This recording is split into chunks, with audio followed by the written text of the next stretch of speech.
Now I request Mr. Sreekandan Nair. As we all know him, he is a famous media personality, TV anchor, journalist, and he is a managing director of Flowers TV and 24 News. I request you, sir, to speak a few words with us, and let's invite him onto the dais with a big round of applause.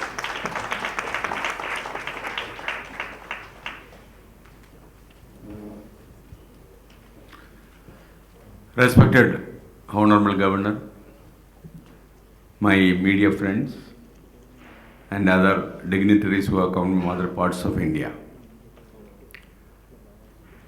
As our great governor has told you, as a Malayali and a person who have been working here for long, I am very happy to welcome all of you to Cochin. Our governor, apart from a governor, I think most of you know that he is a prolific writer. He has completed more than 200 books till date on various topics. I have a genuine doubt that this number is known to Delhi. There is every reason to believe that they may doubt whether this governor has no work in Goa. Because he always writes 200 books, heavy books. I am surprised to see that within a very short span of time he has written this much of books in English. You know that he was a lawyer, a professional lawyer and a constitutional expert. In his speech, he has made a very modern statement that has happened in India during Mumbai attack. As a media person and a television guy who has been working in television for the last 30 years, I was in those times very much surprised to see in television that we people were giving commentaries on terrorist entry into hotel in Mumbai where attack was done. And one great guy from Kerala, his name was Sandeep Unnikishan. He was Major Sandeep Unnikishan. He was brutally assassinated and was made in Malayalam as a Veera Mrityu.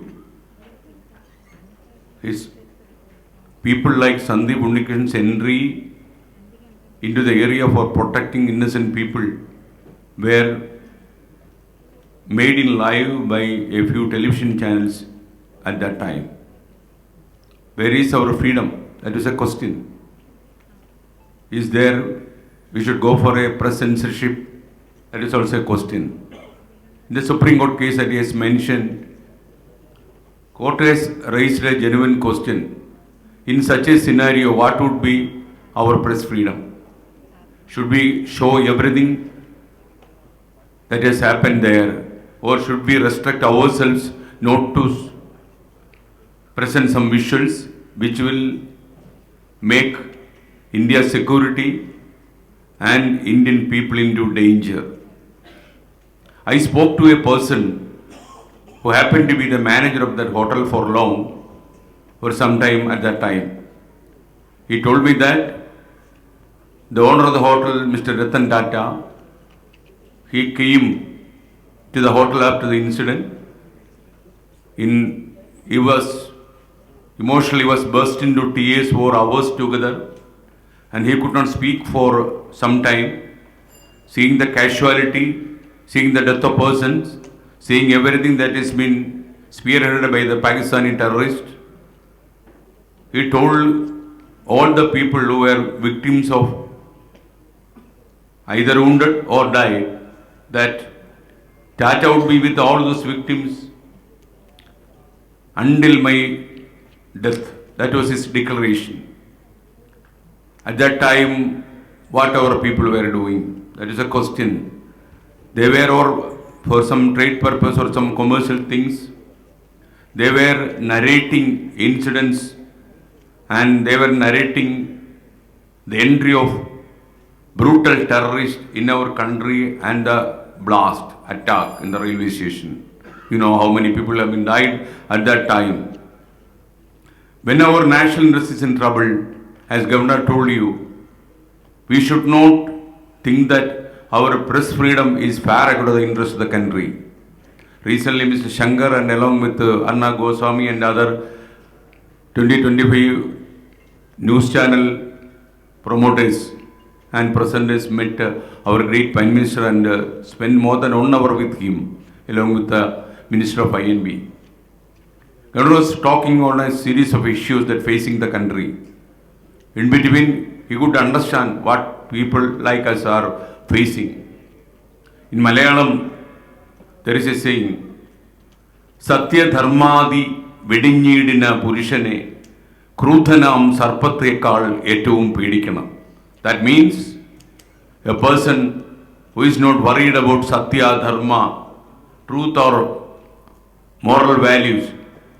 We should fear such persons more than a cobra, more than a snake. It is an old saying. In press, what is happening?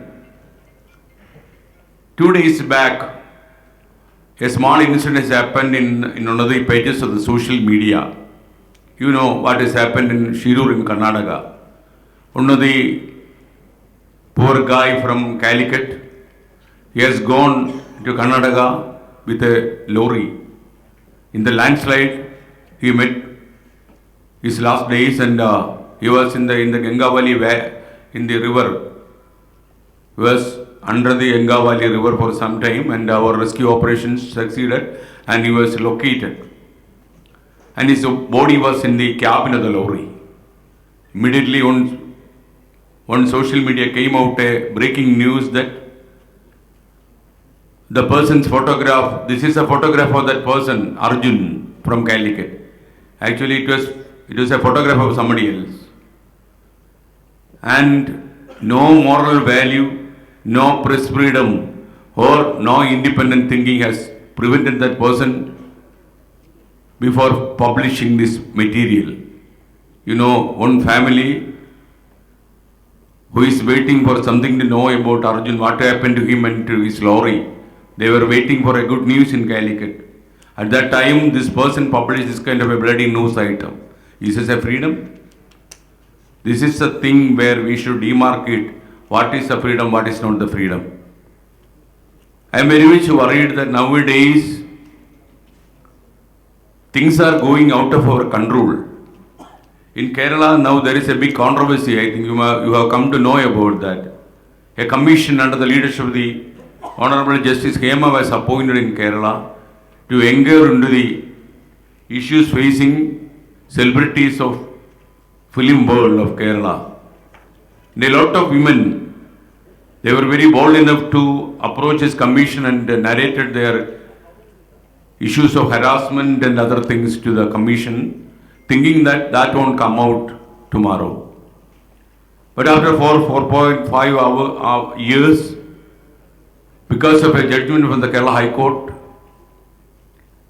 this just a Hema committee report has come out. Then you have read in the paper and they have seen in the television what is happening. And privacy is being taken away by the television channels and media.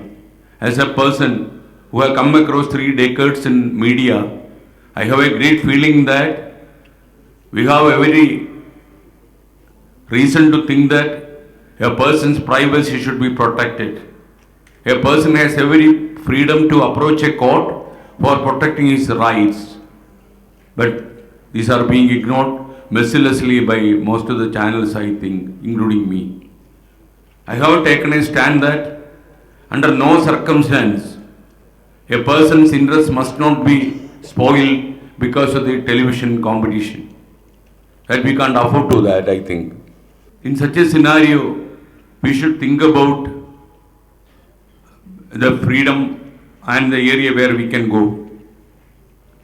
I think instead of putting a censorship by the government of India or Kerala, we should make our own restrictions and we should restrain ourselves from publishing certain things which may affect our future generation.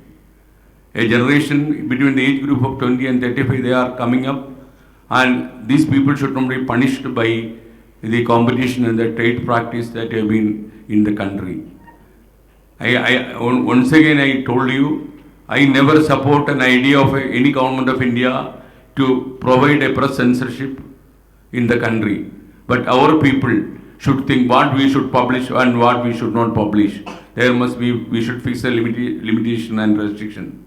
I am very thankful to our governor for his good words, and we were old friends actually, even now we are friends, even though he is a governor. He is the only governor. I often doubt when we go to taking salute from the security force and military, he is using this mund. Before the mund they are saluting. That is a good idea. Thank you, Governor Mr. Sreekandan Nair and our friends, and thank you. And Mr. Shankar, I am very thankful to you for giving me such an opportunity to say a few words to all of my media friends who have come from the different parts of India. Thank you. We will catch up later. Thank you. Bye. Thank you. And thank you so much, sir. Your Excellency, Sri Sreedharan Pillai, Honorable Sreedharan Pillai. Yes, may we request everyone to please give me a big round of applause once again. And once again, would like to thank His Excellency, Honorable Governor of Goa,